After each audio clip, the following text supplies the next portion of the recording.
We love the trip so much. Summiting the highest mountain in Africa for a few minutes, you're like, the highest person in the whole continent. Yeah, it was so exciting and inspirational. And Chris wanted to build his own Kilimanjaro operator, so we said, okay, let's just do it. Hi guys, I'm Jess from Follow Alice, and today I have Reto, the founder of Follow Alice, and I'm going to chat with him a little bit about the origins of Follow Alice and where he kind of sees it going in the next few years. Hi Reto. Hi Jess. Hi everyone. Excited for this conversation. Awesome. Thank you for joining me.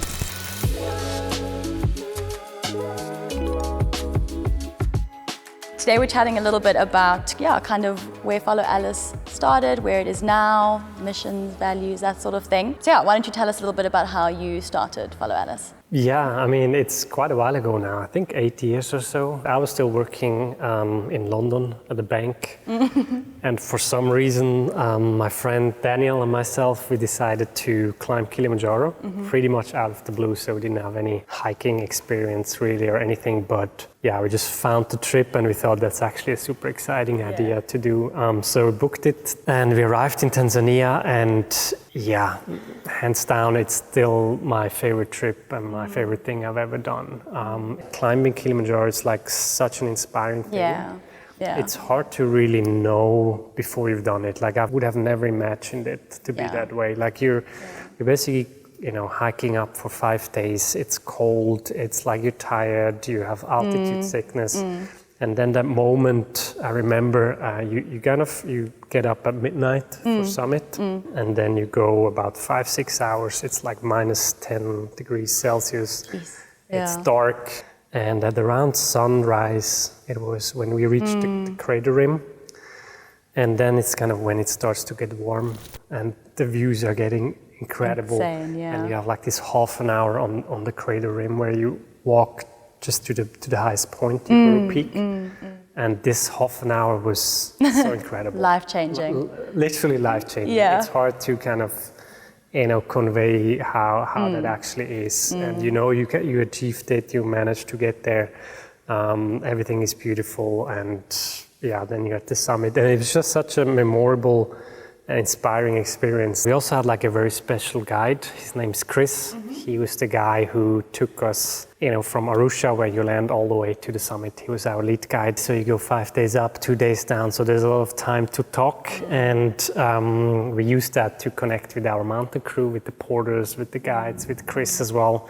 And they all have like really exciting stories and inspiring stories as well. Chris in particular, he started climbing Kilimanjaro in 1999. So he started as a porter, did that for a bunch of years, and then became an assistant guide, eventually lead guide.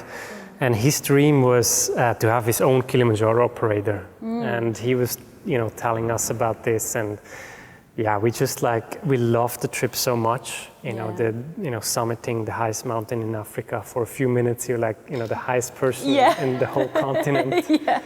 It was so exciting and inspirational. And Chris wanted to build his own Kilimanjaro operator, so we said, okay, let's just do it. Let's do it. So he set up the local operations. We have like a Follow Alice Tanzania Limited, which is our local company. It's run by Chris and his brother, Robert.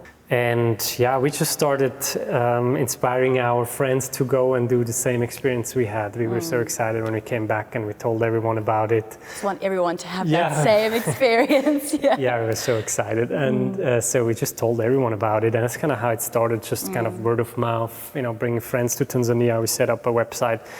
And then a lot of friends actually, they came back and they kind of got the adventure travel bug, and they were like, oh my God, it was so cool. What else do you have? And so, we started developing Uganda as a second destination, gorilla trekking. You've done gorilla trekking? Yes, I did as well. Like amazing trip, like also very memorable, like something I always remember. That was the second trip, and then we started adding on the Himalaya region with like Nepal, Bhutan, now developing Peru as well. So small selection of the trips that we really love and that we would recommend to all our friends. Another very important factor is who you're traveling with. Absolutely. And who like your local guides are, who are the people you meet, and that kind of builds this whole emotional connection to a place. as Yeah, well. And I think that's absolutely. at the core, and we wanted to kind of preserve that with all our trips, that you feel that you're not like traveling with like a big faceless company, but Yeah. you travel like a friend that shows you their home. Absolutely. That's kind of the Absolutely. idea behind it. And one thing actually really stuck with me with another guide from us in Tanzania. He once said, come as a client, Leave as a friend. Yes, I love that. Awesome. And that really stuck with me, and we kind of made Yeah. that as one of the core values that we want to have. Fantastic. Yeah. And so in all the destinations, we work with locals that we know personally. So everyone we know personally, we have very close relations. We built it ground up. Also, we're one of the best paying operators on Kilimanjaro, if not the best actually, and we're not like a luxury operator, we're Yes, kind of yeah. in the middle. Yeah. But I think it translates if like porters and guides, they love working for the company, that kind of It's a translates good- to the experience Yeah. of the customer. Yeah. And that was always at the core, to have, give that feeling that people feel like they're traveling with a friend rather than with a company. I mean, that model in itself is a sustainability model, which is great because that's part of the company's core. 100%, yeah. By definition, because we're working with all these local operators and local entrepreneurs, typically 70% of all the of the trip price actually stays in the local Amazing. economy, and a lot of it goes into conserving the national parks. Yeah. Same is true in Bhutan or Uganda as well now. Same thing. So, I mean, that kind of ties into the next question, I guess, that I was going to ask is, what sets Follow Alice apart? And I would assume that is primarily the biggest thing that sets Follow Alice apart. That's one important part, and then two more things that are really at the heart of what we stand for is this travel with friends, that you really have this experience that you're traveling with friends, that have really a local experience. And the third is that we really want to inspire people. So we have if you look at our branding, we hope it's more inspirational rather than functional.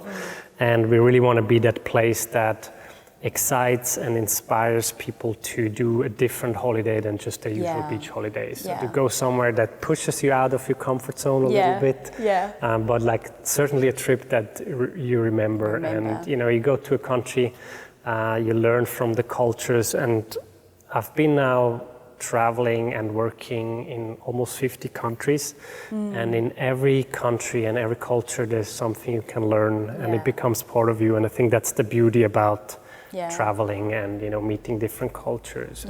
Amazing. So 8 years, I mean, that's a fairly long time. You must have come across a few challenges along the way, I'm sure. Yeah, namely a big pandemic. Yeah, so casual, whatever. Yeah, I mean, COVID was difficult. For sure. We're a bootstrap company, so we got a little bit of investments from friends and family that I think 70-80% were actually travelers with us, and they just loved what we do, and they invested in the company. So we kind of bootstrapped the whole company with a tiny bit of angel funding. But yeah, when COVID hit, we didn't have a lot of reserves or anything like that. So it was exciting in a way. Looking back, it was kind of a lot of stuff happened there, and I think the only reason why we got through it is because we were way too optimistic. So I remember it started in 2020 January, and we had a ski weekend planned with 30 people in March, and literally 2 days before it happened, we still were thinking we're going to go ahead. And then just the day before, the ski resort shut down everything. We had to call it off and everything. And I was like, it's fine. It's gonna be fine. Yeah, it's Summer okay. is the big season. We're gonna, reopen everything now. And then again, when it started to, pick up again, we were like, it's going. And then what is it called? Delta. Yeah, Delta hit, variant, and then everything closed down again. And then the Omicron. The Omicron, So it's but we always lost thought, count eventually. It's starting again. So we never really dismissed anyone. Anyone we keep in the team, we kept pushing more content for our travelers, and somehow survived. Yeah, and the teams on the ground, how did that affect them? I would imagine at that point it was primarily Kilimanjaro.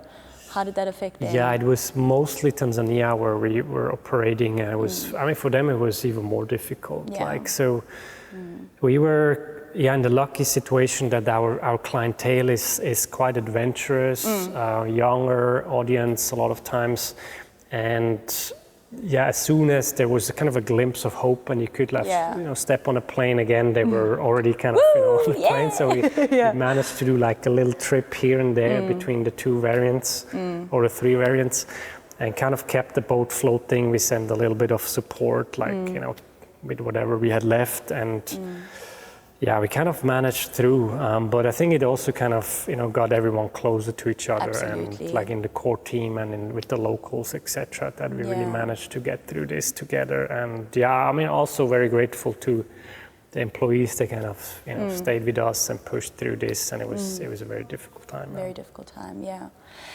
So where do you kind of see Follow Alice like going in the next, in the next couple of years? What is the vision? Yeah, I mean, we don't have like any grand vision to conquer the world and become like the next Intrepid or so. We really want to stay true to our core values, to have this personal experience and a small selection of trips, like a small portfolio where we really know the destinations very well, the locals we work with very well, to really, guarantee this like 5-star client experience. Yeah. That's also kind of, that's our ambition, to have like a 5-star experience every trip we do. Awesome. And so in that sense, we want to keep it small. There's a few destinations still that we're like very excited about that we want to launch. So we're kind of getting a bit of traction in Bhutan. Nice, that's going to be exciting. Still in the, in the growth phase, but super exciting destination, like culturally, but also from, the landscape and everything. And like the southern part of Africa. Amazing. Zimbabwe, Botswana, very, very beautiful. Awesome. Yeah. And always we want to focus on countries that, you need someone to help you organize it. Like we don't want to, you don't need me to organize your a beach holiday. No, for sure. So. Amazing. Thank you so much for chatting with me today. Really, really inspiring to hear. It's been a pleasure. Thanks everyone for listening. Awesome. If you have any questions for Reto, please put them in the comments. If you have any questions for Follow Alice in general, please put them in the comments, and we will see you guys soon. Bye.